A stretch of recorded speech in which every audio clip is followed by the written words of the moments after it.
सर्व तरुण मंडळीच्या दिव्य उपस्थितीमध्ये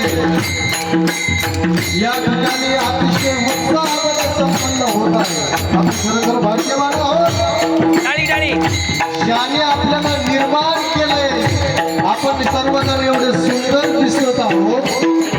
ज्याने हे विश्व निर्माण केलं तो किती सुंदर असेल. नाम